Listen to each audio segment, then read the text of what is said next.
ये चार चीजें सज्जनों के घर में हमेशा रहती हैं आगंतुकों के लिए। बिल्कुल खर्चे का काम नहीं है। तुम्हारा तो ऐसा है कि लाखों रुपए लगा दोगे और बैठे रहे बना बनू के तैयार रखोगे, कोई नहीं आएगा। कोई फुर्सत किसे है? साल 6 महीने में एक आदमी कोई आएगा तो फालतू के लोग आएंगे, कोई विद्वान, कोई मतलब महान पुरुष, ऐसा थोड़ी आने वाला है कि बिना बुलाए कोई। समझे ना? कल हमारा घर है, राह में आते हैं, पुराने ज़माने में आते थे। क्यों? एक गांव से दूसरे गांव जाना और बीच में जो गांव पड़ते थे तो उन गांवों में वो जाते थे कि किसी एक घर में पानी पिया है। मुझे याद है, खुद मैंने ये सब किया, देखा है।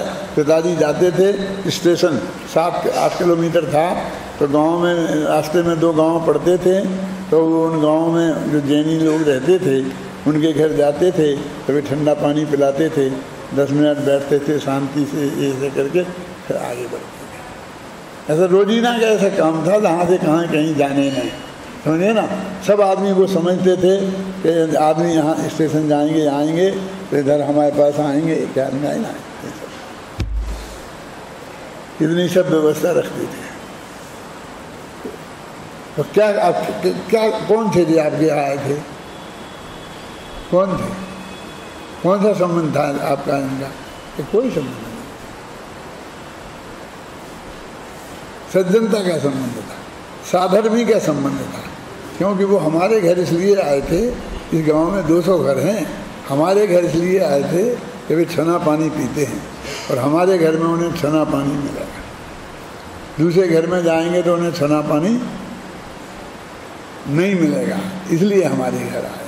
बस ये हमारा संबंध है, रिश्ता, समझ में ना? देखो, इस प्रकार आचार्य देव साधु अवस्था में ही हैं तथा अपने आत्मा को सिद्धात्माओं के साथ स्थापित करते हैं और कहते हैं, मेरा यह सिद्धात्माओं को अभेद रूप निर्विकल्प भाव नमस्कार है।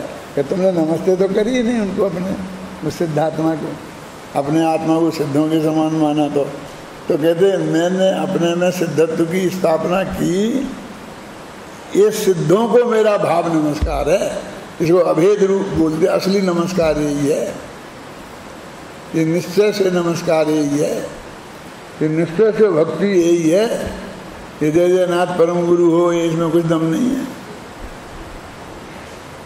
सचमुच मैं बोलता हूँ जिनवाणी के सामने, हाथ तो वैसे ही रखे ही हुए जिनवाणी पे, कि मुझे तो ऐसा लगता है जैसे तुम भगवान को गालियाँ दे रहे हैं, करता धरता बता रहे, ये करो, ये कर दिया तुमने, ये किया।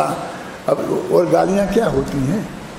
जिसने कुछ नहीं किया, जो कुछ नहीं करता, जिसने सारी जिंदगी अपनी दिव्य ध्वनि में ये समझाया, उस पर तुम कैसे कैसे आरोप लगा रहे हैं? अंजन से किए कामी, फलाने का किया, सारे अपराधियों को यही तुमने ही माफ़ कर दिया हो, सबको जेल से तुम्हें छुड़ा दिया, ये कर दिया, वो कर दिया। अभी उन्होंने कुछ नहीं किया। आपको बहुत अटपटा लगा होगा कि मैं इतना कठोर शब्द बोल रहा हूँ, कि मुझे ये लगता है कि आप गालियाँ दे रहे, लेकिन सचमुच बताओ मुझे तुम क्या। इसलिए मैं ज़्यादा बैठता नहीं। मेरी अरुचि का एक कारण ये भी है, ये विधानों में जाता हूँ ना, तो मैं ज़्यादा नहीं बैठता पूजा पाठ में। जाता हूँ, ऐसा नहीं, विरोध नहीं है, कभी बैठ गया घंटा आध घंटा, कभी, डेली तो कोई ज़रूरी नहीं है। क्यों? कि दिमाग इतना खराब हो गया है कि वह एक एक पंक्ति पे ध्यान जाता है और उस पंक्ति का भाव ख्याल में आते ही चित्त में शांति नहीं रहती है कि ये क्या लिखा है, ये क्या लिखा है, ये क्या लिखा है। फिर कहाँ क्या क्या सुधार दें, क्या क्या कर दें, क्या कर दें, क्यों, किस किस को रोकें।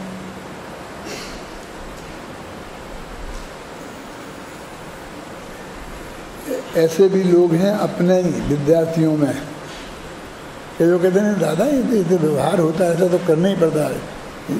ये बहुत बड़े विद्वान, अब तो स्वर्गवास हो गया, इसे नाम नहीं बताता हूँ, वो कहते थे, भगवान से ऐसा थोड़ी कहा जाता कि तुम करता धरता नहीं, तुम कुछ नहीं करते हो, ये नहीं करते हो, ये तो निंदा है। व्यवहार में तो ये कहना ही पड़ेगा तुमने ही सब किया। क्या कह रहे हो? माने ये सफेद झूठ, ये बोलना पड़ेगा, व्यवहार इसका नाम है। क्यों? ज्ञानियों का व्यवहार ऐसा होता है? समंतभद्र के स्तोत्र देखो, उन्हें वीतरागी सिद्ध किया है, उन्हें सर्वज्ञ सिद्ध किया है, कर्ता धर्ता सिद्ध नहीं किया है, अकर्ता सिद्ध किया है। किन्होंने व्यवहार से, वही व्यवहार नहीं है। वो पांडे राजमल जी ने तो गुस्सा होकर के व्यवहार को व्यवहार नहीं मानने से इनकार कर दिया। मालूम उनको क्या कहते हैं? ये शरीर को अपना, जिसको बच्चा बच्चा जानता अपना नहीं है।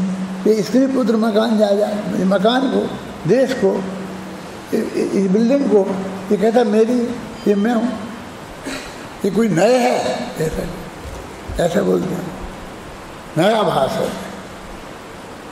फिर काम नहीं चलेगा। अनुवृत्त महावृत्त में इनका परिग्रह परिमाण वृत्त है ना, उसमें इनके परिग्रह परिमाण करना पड़ेगा कि हम नया भाष से काम चला लेंगे।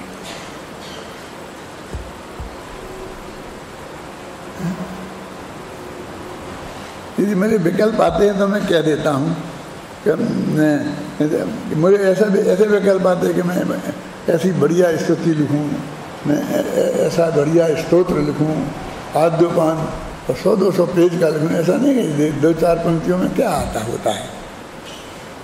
समंतभद्र जैसे लिखूँ जिसमें एक पूरा चीज आ जाए। अब मुझे एक दिक्कत है कि जो मेरे मुंह से निकल जाता है तो एक विद्यार्थी मेरे पास पहुंच जाते हैं, दादा वो लिख दे, वो लिख दे। तो सिर्फ विकल्प इधर आ जाता है, मैं बोल देता हूँ, क्या होगा क्या नहीं हो पाएगा मुझे को कुछ नहीं, मैं नहीं कहना चाहता। जो होगा वो हो जाएगा। मैं कोई बोझा अपने माथे पर नहीं रखना चाहता हूँ। किसी को हाँ कह के, किसी को ना कह के बोझा नहीं करना चाहता हूँ। मैं एक चुप रह गया था, परसों किसी ने मेरे से कुछ कहा था तो कल आ गए कि दादा कितना हुआ, क्या लिखा गया। मैंने तो उसमें एक अक्षर भी नहीं लिखा था बड़ा, और मैं भविष्य में कोई ये आश्वासन देने की पोजीशन में नहीं था। अब ये मुझे ये नहीं कहना, ये भी नहीं कहना चाहिए, लेकिन मैं तो इस भावना से कह देता हूँ कि ये चीज़ लिखने लायक है। कल मैं चला जाऊँ तो तुम लोग वही लेखक तो बनोगे ना, 1000 हो, पैसा थोड़ी कि सब वैसे ही रह जाएंगे। इन्हीं में से सब तरह के लोग निकलेंगे ना, तो उनको कोई को लिखना हो तो भी लिखें, किसी को बोलना हो तो बोलें, और वो मेरी मान्यता असली क्या है वो तो तुम तक तो पहुँचे। क्या वो जिंदा तो रहे हैं? वो होगी क्षमता, लिखा जाना होगा, केवली के ज्ञान में कुछ आया होगा तो जिसके भी माध्यम से लिखा जाना होगा लिखा जाएगा। इसलिए कह देता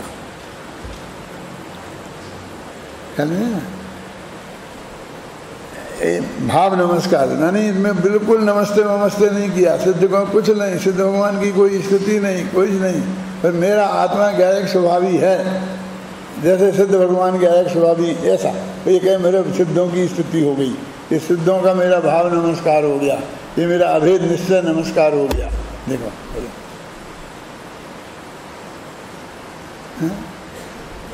इसके बाद आचार्य जयसेन के तात्पर्य टीका में एक गाथा ऐसी प्राप्त होती है जो तत्व प्रदीप का टीका में नहीं है। गाथा मूलतः इस प्रकार है, पढ़ते हैं। एक सेकंड रुको, पहले फिर तुमसे ही पढ़वाऊंगा, चिंता नहीं करो। मैं एक बात बहुत स्पष्ट कहना चाहता हूँ, एक आध जगह मैंने लिखी भी है कि समय सार में और प्रयोजन सार में जयसेनाचार्य की टीका में जो गाथाएँ ज़्यादा उपलब्ध होती हैं उन सब गाथाओं पर मैंने बहुत गंभीरता से विचार किया। वास्तव में वो ऐसी हैं कि उन्हें हटा दो तो ऐसा कुछ लगता ही नहीं कुछ कमी हो गई। वो विषय वस्तु आगे पीछे आ गई होती है, ख्याल नहीं ना, माने उसमें रंच मात्र भी कमी हो गई ऐसा नहीं लगता। और कोई नई बात उनने उसमें कह दी हो, एक आदमी होगी ऐसा मैं नहीं कहता हूँ, लेकिन सब सामान्य बातें ही होती हैं, ज़्यादा तो मंगलाचरण की होती हैं, इनको नमस्कार हो उनको नमस्कार हो, ऐसी ही होती हैं। यानी मतलब इसलिए मैं ये कहता हूँ कि ये ऐसा हो कैसे गया। असलियत में एक तो ऐसी बात हो सकती है कि अमृतचंद्राचार्य को जो टीका मिली थी, जो ग्रंथ मिला था, उसमें ये गाथाएँ थी नहीं। अब जितनी जो गाथाएँ थीं उनने उसकी टीका लिख दी। अब नग्न दिगंबर बनवासी आचार्य थे, वे कहाँ खोजने जाएं, दूसरी प्रति कहाँ जाएं, एक प्रति उन्हें मिल गई तो वो बहुत है, और फिर कहाँ रखें, 2-4 प्रतियाँ हो जाएं तो, है ना, वो झंझट है। एक तो ये हो सकता है। दूसरा ये हो सकता है, आपने देखा होगा, अब प्रेमी परमार्थम तो पढ़ा नहीं जाता ना तुम्हारे यहाँ, ऐसे और किताबों में भी होगा। मैंने प्रेमी कमल मार्तन में देखा था, इसलिए कहता हूँ। तो सुगमम एतत्, बस इतना लिख देते हैं। एक गाथा की टीका लिखते जाते हैं, और कोई गाथा ऐसी आती है कि बहुत सरल होती है, और जिस पर उनको कुछ भी लिखने का भाव नहीं आता है, ज़बरदस्ती कुछ नहीं लिखते हैं। क्या लिख देते हैं? सुगमम में, मैंने ये बहुत सरल है, बस पढ़ लेना। अब कुछ लोग सुगमम में तब लिख देते हैं, अब कुछ ही नहीं लिखते हैं। तो ऐसे अमृतचंद्राचार्य ने इन गाथाओं पर कुछ लिखना उचित नहीं समझा, तो उनने कुछ लिखा ही नहीं, तो टीका नहीं लिखी ना। तो जिनने लेखक माने वे जो कंपोजिटर, जो मतलब पहले हाथ से ही लिखे जाते थे ना शास्त्र, तो ऐसे जगह जगह पर खोल रखे थे ब्राह्मण लोगों ने, कभी जहाँ पर शास्त्रों की नकल करने के विद्वान रहते थे, और आपको जिसकी नकल करवाना हो उनसे करवा लेते थे। यदि प्रेस खोल लेते हैं, जो किताब को छपवाएं, ऐसे उनने वो जगह खोल रखी थी। तो उनने देखा कि इसकी टीका लिखी ही नहीं, तो उनने वह गाथा ही छोड़ दी, आप नहीं जाते हैं, तो ऐसे वो इसमें से गायब हो गए। अथवा ऐसा हो सकता है कि जैसे जयसेनाचार्य जैसे कोई और दूसरे आचार्य, उन्हें तो वो प्रति मिली थी जिसमें वो गाथाएँ थीं, तो उनने उनको रख ली, लेकिन उनको ऐसी लगी होगी कि यहाँ पर एक गाथा और लिख दो, बन जाएगी, नमस्कार कर लो, भगवान को नमस्कार नहीं किया है, ये कर लो।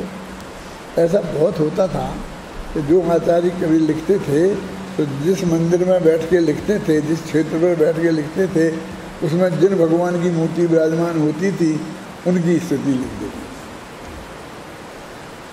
क्या तो कभी कभी ये लिख देते थे कि मैंने उस मंदिर में बैठ करके एक ग्रंथ की टीका लिखी है, ऐसा भी लिख देते थे। नहीं तो बस भगवान की स्तुति लिख दी और बस हो गया। कभी थोड़ा मंदिर का भी वर्णन कर देते थे, तो वो तो बिल्कुल उनका ही था, उनकी तरफ से वो जुड़ गया। अब वो दोनों तरह की चीज़ें चल गई, तो अब उस दृष्टि से देखते हैं। अब देखो, अब ये गाथा पढ़ते हैं, अब पढ़ो इस गाथा।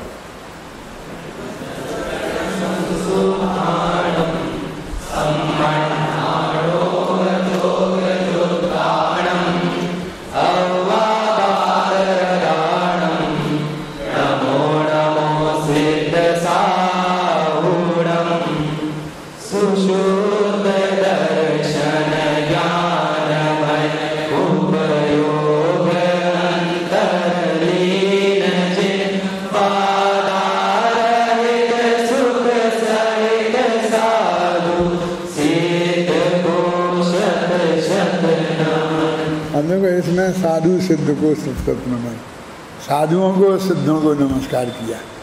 अभी अरहंतों को साधुओं को करते तो हम कहते एक आदि का ले लिया, एक अंत का ले लिया, और बीच के उसमें शामिल कर लो। तो आदि का लिया नहीं, सिद्ध का लिया।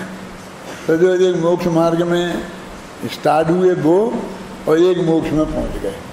एक मोक्ष मार्ग का प्रतिनिधि और एक मोक्ष का प्रतिनिधि। क्यों? पिछली गाथा क्या है ना, मोक्ष को और मोक्ष मार्ग को मैं नमस्कार करता हूँ, देखा ना।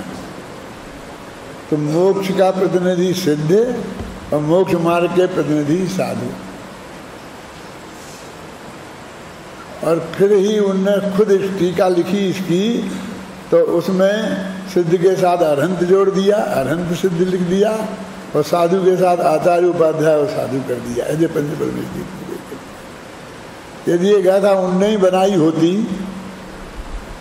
तो फिर वो टीका में ऐसा क्यों करती है ना? टीका में उसमें लिखा कि अब गाथा में तो इतनी गुंजाइश है नहीं ये सब जोड़े जा सकें, हैं? तो इन्होंने उसका अर्थ में ये ऐसा अर्थ कर दिया। अब नमस्कार की गाथा है, दर्शन से शुद्ध अभी कहाँ नहीं है जी, सम्यक ज्ञान के उपयोग से सहित, मैंने सम्यक ज्ञान सहित होते हैं साधु, ये बिल्कुल कॉमन बात है ना। और निर्बाध रूप से स्वरूप में लीन, तो दर्शन ज्ञान चारित्र, ये दर्शन ज्ञान चारित्र के धनी ऐसे सिद्ध भगवान और साधु भगवान, समझे ना। साधुओं को मैं बारंबार नमस्कार, अभी इसमें क्या है? अब ये गाथा इसमें नहीं होती तो क्या कमी लग जाती है बोलो? जो मैंने इतनी टिप्पणी की थी ना कि साहब वो अंत मंगल नहीं होता, क्यों? ठीक है, अंत मंगल रह जाता, उन्हें लगा कि अंत मंगल होना चाहिए, हैं? अपन करते हैं ना जैसे साधु आदव मध्य बसाने थे अंत मंगलम भाषतम बुद्धि, तो अंत मंगल हो गया था ना। मोक्ष मज्ञानम उसमें आया था, मोक्ष और मोक्ष मार्ग को नमस्कार करता हूँ, तो मोक्ष को नमस्कार करता हूँ माने सिद्धों को नमस्कार करता हूँ, और मोक्ष मार्ग को नमस्कार करता हूँ माने साधुओं को नमस्कार करता हूँ। तो वही बात तो आ गई थी, पर हमको ऐसा ही लगता है। देखो कल मेरे पास कुछ लड़के आए थे, आप कुछ पूजनों के बारे में आप मुझे बताओ। मैं कहते समय समय पे मैं जब कुछ बात आएगी बताना हूँ लायक तो मैं आपको बताऊँगा। जब युगल जी ने ये पूजन बनाई थी ना नई, और उसके करीब 6 महीने बाद ही मैंने बनाई थी, समझे ना। अब देव शास्त्री की पूजन चलते हैं ना, तो ये सब चलती थी, बहुत चलने लग गई थी गांव गांव में। ज़्यादा युगल जी की चलती थी, मेरी भी चलती थी। तो एक हमारे ही मित्र थे, ब्रह्मचारी सच्चिदानंद सत्य ऐसा नाम था, सहजानंद सच्चिदानंद ऐसा उस नाम था। वो सुरौंज के थे, सुरौंज समझते हो, ये गांव का नाम है, बिरसा के पास है। आश्रम में रहते थे इंदौर के, तो इंदौर के आश्रम के ब्रह्मचारी जो लोग थे वो सब मेरी दादाजी की उम्र के थे, लेकिन सबसे मेरा बहुत गहरा दोस्ताना, अब दोस्ताना इसलिए कहता हूँ, तत्व चर्चा के कई रिश्ता था, और मेरे को भी बहुत प्रेम से तत्व चर्चा में बैठाते थे, मेरे प्रवचनों में आते थे, शिविरों में आते थे सब। इसलिए तो एक दफ़े वो बोले कि मैं तुम्हारी सबकी फीकी कर दूंगा ये पूजन में। हमारी पूजन है क्या? ये तो भगवान देवसास गुरु की पूजन है, हमारी नहीं है, हमारी पूजन नहीं है। लेकिन वो ऐसे ही चल जाता है ना, युगल जी की पूजन, डॉक्टर साहब की पूजन, ऐसे ही नाम चल जाते हैं। ये तो कोई रखते थोड़ी हैं, कोई लेखक थोड़ी रखते हैं, लेखक ने थोड़ी रखा होगा भक्तांबर काव्य। उन्होंने भक्तांबर से शुरू किया, अब लोग कहने लगे भक्तांबर से शुरू होता है ऐसा काव्य, तो भक्तांबर काव्य हो गया है। देवागम से शुरू होता है ऐसा काव्य, तो देवागम शास्त्र हो गया। कल्याण मंदिर शब्द से शुरू होता है ऐसा काव्य, तो कल्याण मंदिर स्तोत्र हो गया। एक ही भाव से शुरू होता है ऐसा काव्य, तो एक ही भाव स्तोत्र हो गया। जानते तो होंगे ना आप ये सब। उनने थोड़ी रखे थे ये नाम। उनने क्या किया कि एक पूजन लिखी, वो तुम लोग वो भी पढ़ते हो, जानते हो कि उस पंक्ति में लिखा, देव साथ गुरु को ध्याऊं, विद्यमान श्री बीस तीर्थंकर सिद्ध प्रभु के गुण। ये अचरी की पंक्ति ये बना ली, और बाकी सब लगभग वैसे ही है, वही बातें हैं जो मेरे पूजन में है, युगल जी की पूजन में है। मैंने इसी अध्यात्म की रुचि के थे, कोई ऐसे नहीं थे, विरोधी नहीं थे, और उस रुचि भी दूसरी नहीं थी। तो और बातें तो सब रखी हैं, लेकिन अचरी में ये 3 पंक्तियाँ डाल दी। देव साथ गुरु को ध्याऊं और विद्यमान श्री बीस तीर्थंकर। तो लोगों का देखो, अपन 3 पूजनें करना पड़ती हैं। रोजाना जो पूजन करते थे लोग गांव-गांव में, वो पहले देवसास गुरु की पूजन करते थे, फिर सिद्ध पूजन करते थे, फिर विद्यमान भी तीर्थंकर भी करते थे। और इतनी पूजन करने से उनको ऐसा लगता था कि मेरा काम पूरा हो गया। क्या? और जल्दी तो हर एक को रहती है। तो उनने कहा कि ये जैसे वो बाजार में आता था ना कि one by one get free, ऐसा है ना, वो कहता है कि एक में तीन, ऐसा बता क्या है, ऐसा कुछ फ्रेज है ना, है जो उसी में रेडियो भी आ गया, उसी में गाना भी आप सुन लो, हैं ऐसे आ जाए। क्या? 3 in 1, तो 3 in 1 पूजन बना दी उनने। तो लोग कहने लगे कि नहीं अब ये करो, तो तीनों ने बढ़ जाएंगे एक साथ। तो सचमुच वो बहुत चल निकले। यानी जो विबल जी के भगत हैं, विबल जी के सामने वो करने लग गए, मेरे भगत मेरे सामने वो करने लग गए, कि तीनों ने बढ़ जाती हैं। समझ में आपकी ना? मैंने कहा भाई इनमें नहीं है क्या? ये जो है देवसाज गुरु की पूजन है, तो उसमें देव में अरहंत सिद्ध आते क्या नहीं? तो सिद्ध पूजन अलग करने की क्या जरूरत है? यदि मैं आपसे ये कहूँ कि आपने देवसाज गुरु पूजन कर ली तब सिद्ध करने की जरूरत नहीं है, तो कहीं क्या है सिद्ध भगवान की पूजा का निषेध करते हैं। इनका क्या झगड़ा है सिद्ध भगवान से? यानी उसमें शामिल हैं। और विद्यमान 20 तीर्थंकर तो वे अरहंत हैं इस वक्त, है ना? तो अरहंत सिद्ध 2 ही हट गए, तुमने अलग कर दे तो देव कौन बचा हुए देवसाज गुरु में? यानी तुमने अरहंत को सिद्ध की अलग कर दी और विद्यमान 20 तीर्थंकरों की अलग कर दी, तो फिर बचा कौन देव में, देवसाज गुरु में? देव में तो 2 ही तो देव है। यानी ये देवसाज गुरु में सिद्ध भी शामिल हैं और विद्यमान 20 तीर्थंकर भी शामिल हैं, लेकिन नहीं समझते, कोई समझता ही नहीं है। और बस वो उसमें ऐसा लगता है 3 पूजनें एक साथ हो गई, और इसमें लगता है कि नहीं भाई एक ही गई। क्या करे इस जगत का? लोग हमसे हंसते थे, क्या होते देखते थे। मैं कहा बाबा जी आप जीत गए। हमने कब प्रदंता तुमसे की थी? हमने कब कहा था कि तुम मत लिखो? हमने मतलब समझ गए ना, आप इस रूप में क्यों सोचते हैं? हर एक को अपनी अपनी भक्ति लिखने का अधिकार है, जिसको जिस रूप में भी लिखना है वो लिख सकता है। लेकिन मतलब नियम क्या है? देखो, नित्य नियम पूजा। नित्य नियम पूजा माने क्या? कि नियम से नित्य करने योग्य पूजन, जो रोजाना की जानी चाहिए ऐसी पूजा। तो रोजाना पूजन करने कौन सी करनी चाहिए? अभी तुमको थिंकिंग बताता हूँ, बस समझ लेना, सभी समझ लेना कि हमारे पंच परमेश्वरी पूज्य हैं, फिर जनवाणी पूज्य है, वास्तव में यही पूज्य हैं, और तो कोई पूज्य है नहीं। अब मूर्तियाँ हैं तो इन्हीं की तो है ना, पंच परमेश्वरी की तो है। तो कीर्तन चैत्यालय जो इनकी पूजने, तो वहाँ भी मूर्तियाँ ही तो हैं। तो ये हमने की तो उसमें सब पूज्य जो पुरुष हैं वो आ जाते हैं। इसलिए अकेली देवसाज गुरु की पूजन करो, घबराना नहीं, तो भी नित्य नियम पूजन पूरी हो गई। अब फिर क्या हुआ? क्यों? फिर अब मैं ये नहीं कहना चाहता हूँ कि अज्ञानियों का जन्म हुआ। क्यों? किसी को लगा कि इसमें सिद्ध नहीं आए तो सिद्धि करना चाहिए, तो उसने सिद्ध साथ में जोड़ दी। यानी उसको लगा ना कि सिद्ध नहीं भाई, यदि उन्हें सिद्ध अलग करी तो अरहंत की भी अलग करता, आचार्य उपाध्याय की भी करता अलग। सिद्ध की क्यों करी? यानी उसे ऐसा लगा सिद्ध की नहीं है। अरहंत तो उसे देव में आ गए समझ में, सिद्ध देव में नहीं है। और फिर ये समझ में आ गए, देखो शिव मंदिर वगैरह तो छूट ही गए। उसने कहा कि 24 आ गए आदिनाथ से महावीर तक, लेकिन वो शिव मंदिर वगैरह छूट गए। तो उसने वो भी शुरू कर दी कि कम से कम नहीं करो पूजा तो अर्घ चढ़ा दो उनका। यानी उसे कमी महसूस हुई ना, तो इस तरह से वो चलने के लिए। अब फिर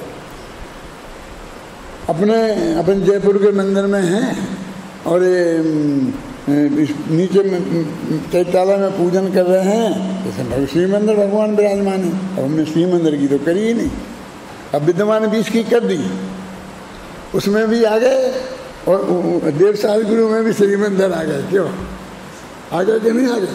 2 दफे आ गए, फिर भी हमने फिर एक श्री मंदिर पूजन भी शुरू कर दी, और तीसरी शुरू हो गई कि नहीं। अब जिस मंदिर में जो भगवान की मूल मूर्ति विराजमान थी, उन सब ने वो शुरू कर दी, तो उस गांव की नित्य पूजन अलग हो गई। अब मान लो सम्मेशकर में है तो मैंने पार्श्वनाथ की मुख्यता से तो पार्श्वनाथ की शुरू कर दी, पावागिरी में है तो महावीर की शुरू कर दी, फिर तीर्थ के हिसाब से हमने शुरू कर दी, है ना। यद्यपि उनने वो महार्घ लिखकर उसमें सबको समेटने की कोशिश की थी, तो उन्हें 5 तीर्थंकर भी अपने है ना निर्माण क्षेत्र, सम्मेशकर, गिरनार, चंपापुरी, पावापुरी, वो सब ले लिए थे। अब धीरे धीरे नए नए सिलसिले, खानिया जी, फलाने जी, और जुड़ते जुड़ते फिर टोडरमल स्मारक। कैसे लोग टोडरमल स्मारक में टोडरमल स्मारक को ज्ञान तीर्थ, टोडरमल स्मारक नमः अर्घम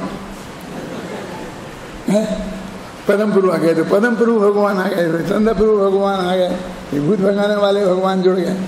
मेरे कहने का मतलब ये सब अज्ञान से जुड़ी है, जो घबराना नहीं। तुम लोग मत बोलना, समझना आगे, क्यों? तो तुम्हें सारी जिंदगी जीना है ना। श्रीमद रायचंद ने गांधी जी से कहा था ये बात, क्या? गांधी जी ने बोला, एक आदमी मेरे सामने छाती पे बंदूक रख दी, अब मेरे पास भी बंदूक थी तो मैंने उसकी छाती पे रख दी, चला ही नहीं, रख दी।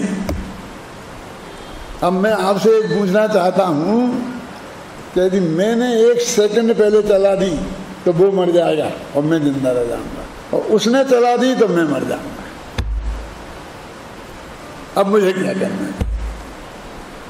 श्रीमद रायचंद से पूछे, बहुत गंभीर हो गए, चुप रहे, कुछ बोले नहीं, बहुत पीछे पड़ गए। गांधी जी जैसा आदमी पीछे पड़े तो कोई चुप नहीं रह सकता ना। उन्होंने कहा,